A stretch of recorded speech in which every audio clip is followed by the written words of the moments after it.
Hi everyone, I am Madhavi, biology teacher from BRGS.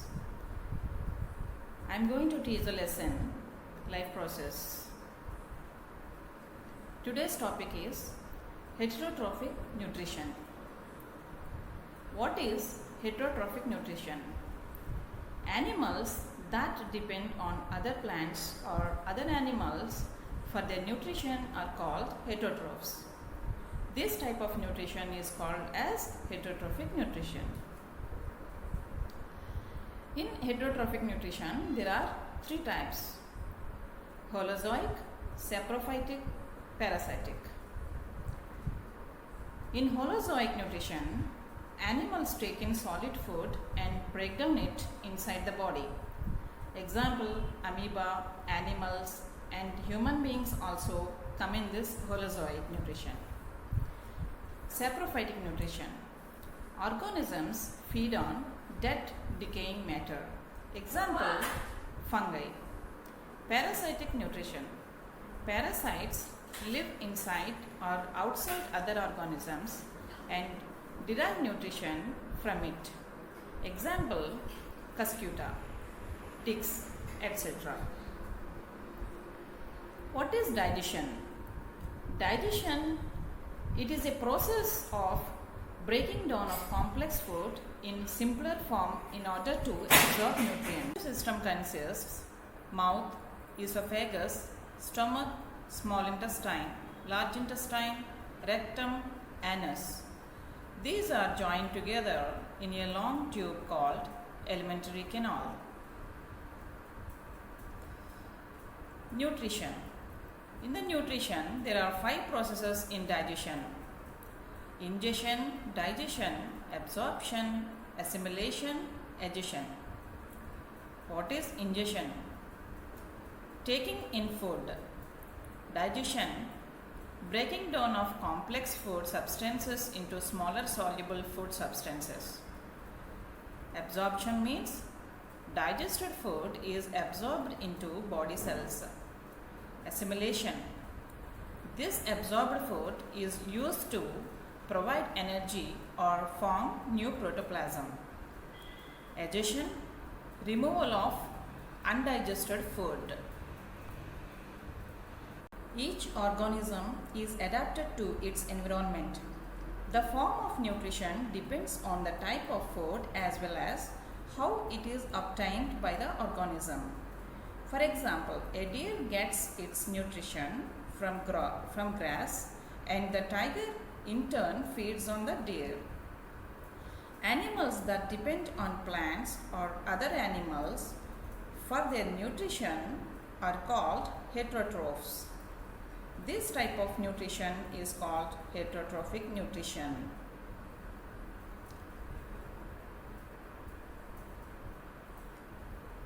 Do all heterotrophic organisms take their food in the same manner? No. Different organisms obtain and ingest their food in different ways. Fungi like bread molds, yeast, and mushrooms break down non-living organic materials outside their bodies before absorbing it.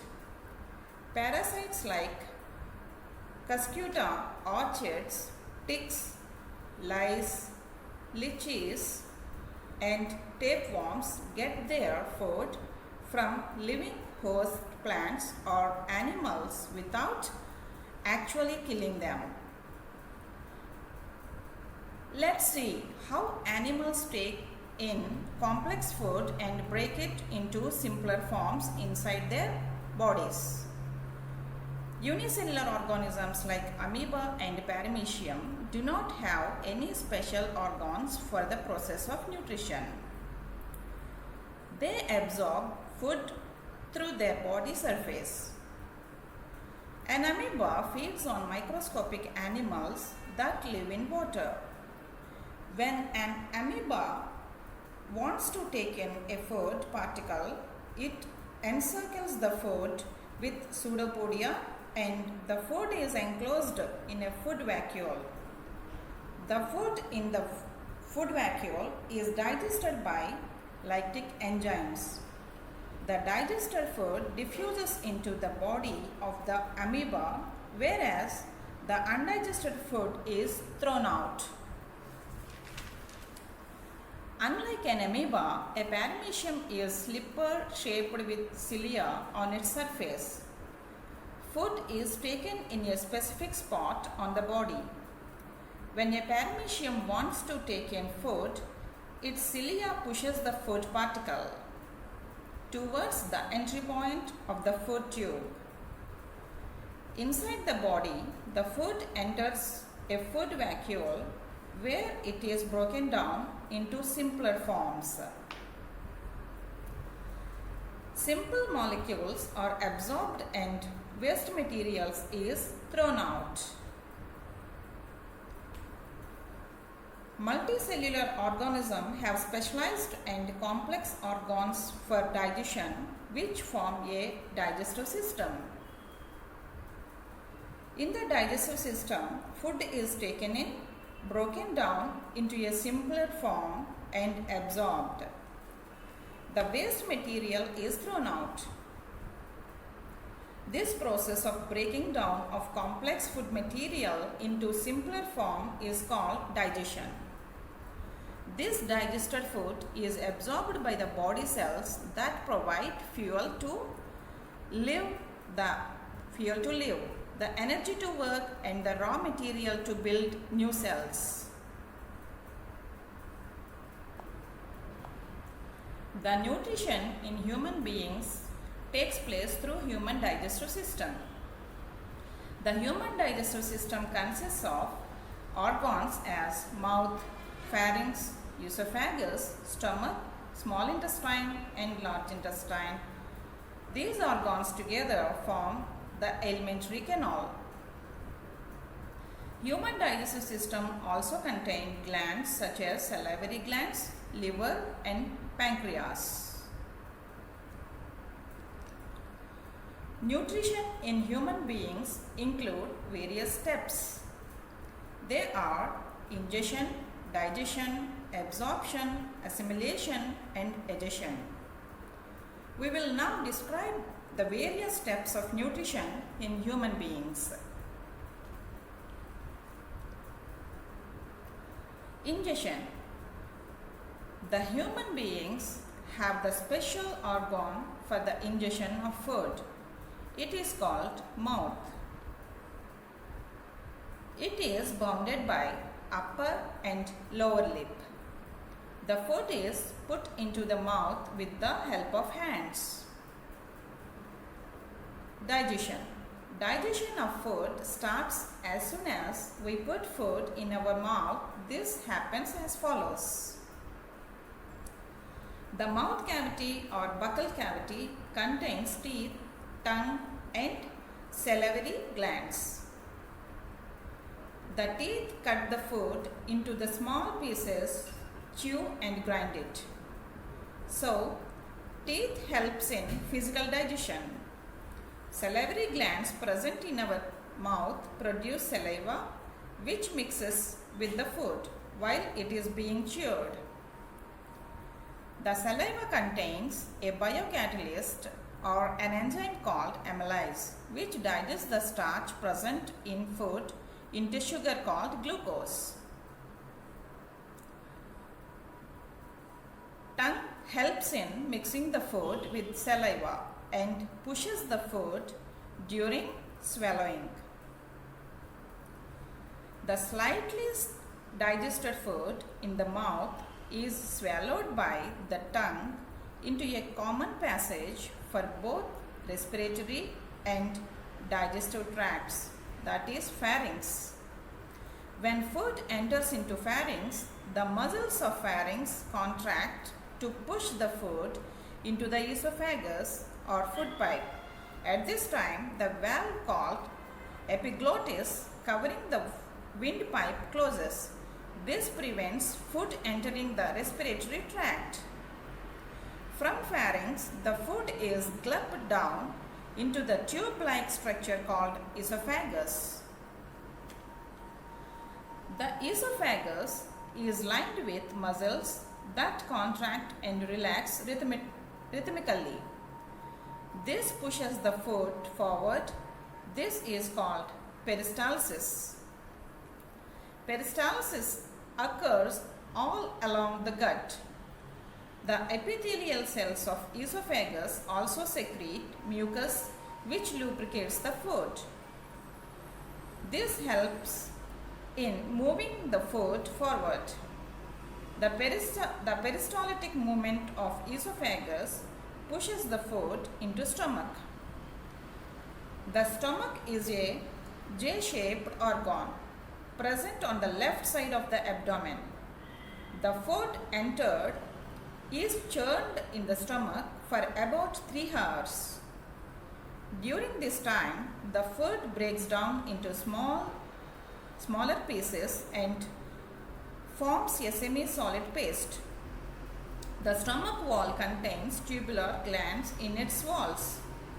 The glands present in the walls of the stomach secrete gastric juice. The gastric juice contains 3 substances: hydrochloric acid, the enzyme pepsin, and mucus. Hydrochloric acid kills harmful bacteria present in the food. Hydrochloric acid provides an acidic environment for the action of enzyme pepsin. The enzyme pepsin begins the digestion of proteins present in the food to form smaller molecules. Thus, the protein digestion begins in the stomach. Mucus provides the protection to inner lining of the stomach from the action of the acid under normal conditions. The partially digested food then goes from the stomach into the smaller intestine. This is regulated by a sphincter muscle, which releases food in a small amounts into small intestine. The small intestine is the longest part of the alimentary canal, and small intestine is about 6.5 meters long in adult man. It is arranged in the form of coil in our belly. The small intestine helps in the digestion and absorption of nutrients. The small intestine receives the secretions of 2 glands, liver and pancreas. Pancreas secrete pancreatic juice into the small intestine. Pancreatic juice contains enzymes such as trypsin and lipase. Trypsin breaks down proteins into amino acids and lipase breaks down fat into fatty acids and glycerol. Liver secretes bile juice, which is a greenish yellow liquid. It is stored in gallbladder, which makes the food alkaline for the pancreatic enzymes to act. Bile salts is also secreted by liver, break down the large globules, fat globules into smaller fat globules. This process is called emulsification of fats, which increases the efficiency of enzyme action. The walls of the small intestine contain glands which secrete intestinal juices. The intestinal juice contains a number of enzymes which helps in further digestion of food. In this way, the food is completely digested in the small intestine. Next is absorption. Till now, we have studied about digestion in the small intestine. Next, we will understand how absorption takes place in the small intestine. The small intestine is the main region for the absorption of digested food. After digestion, the molecules of food become very small and it is pushed ahead in the small intestine by contraction and relaxation of the muscles. The inner surface of small intestine has millions of tiny finger-like projections called villi. The digested food is absorbed by the villi. Now let us take a closer view of one villi. The villi are close contact with the blood vessels. The food present in the villi is absorbed by the blood. Assimilation next is. From the blood, digested food is carried to all parts of the body. The digested food is used by the cells for obtaining energy for the growth and repair of the body. The digested food which is not used by our body immediately is stored in the liver in the form of a carbohydrate called glycogen. The stored glycogen can be used as a source of energy by the body as and when required. Digestion. A part of food which we eat cannot be digested by our body. The undigested food cannot be absorbed in the small intestine. So, undigested food passes from the small intestine into a wider tube called large intestine, and its length is 1.5 meters. As it moves along the large intestine, the villi within it absorb the water, so the undigested food becomes almost solid. The last part of the large intestine is called the rectum. It stores this undigested food for some time, then it is thrown out through the anus. The act of expelling the feces is called egestion.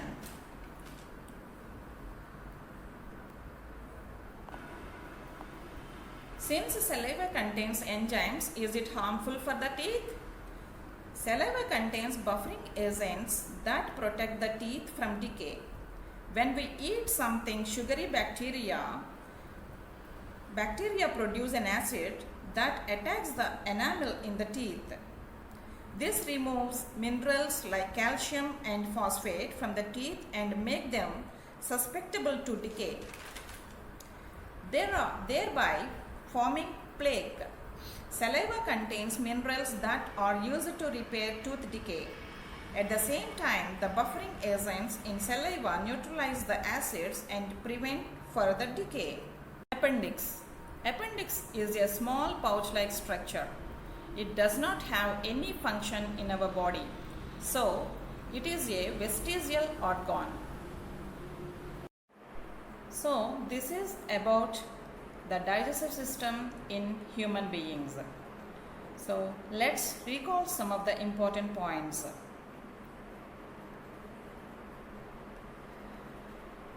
Nutrition in amoeba. This is a heterotrophic nutrition. It has holozoic nutrition. So it has 5 steps like ingestion, digestion, absorption, assimilation and egestion. So when amoeba takes the food in, then it encircles the food with pseudopodia and the food is enclosed in a food vacuole. Next, digestion. The food in the food vacuole is digested by lactic enzymes. Next is absorption. The digested food diffuses into the body of the amoeba. Then assimilation. Assimilation means the digested food what is digested, that food diffuses in. Then egestion. Egestion means the undigested food is thrown out. So this is what the nutrition in. This is a human digestive system, the process. The food we take, when it enters into the mouth, that process is called ingestion. In mouth, some mechanical and chemical digestion takes place. Then what is mechanical digestion? Mechanical digestion involves the physical breakdown of food. Then in mouth, chemical digestion also occurs with the help of salivary glands. Salivary gland secretes amylase. So the carbohydrates which are present in the food converts into glucose. Then the food pushes into esophagus. Then through the esophagus, the food enters into stomach. In the stomach, there is mechanical digestion and chemical digestion also. And the food enters into small intestine and it passes to large intestine, and the waste will be thrown out through rectum and anus. That is called digestion.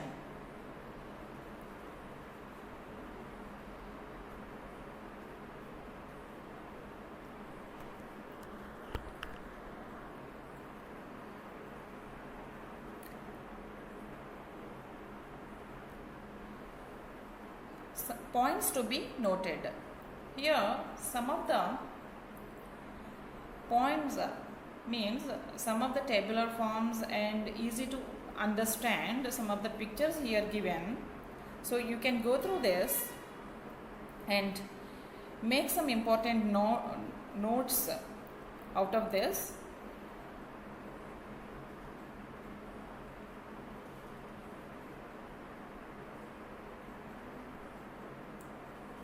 This is the digestive system in human. All the points given here. So please make the notes, prepare the notes.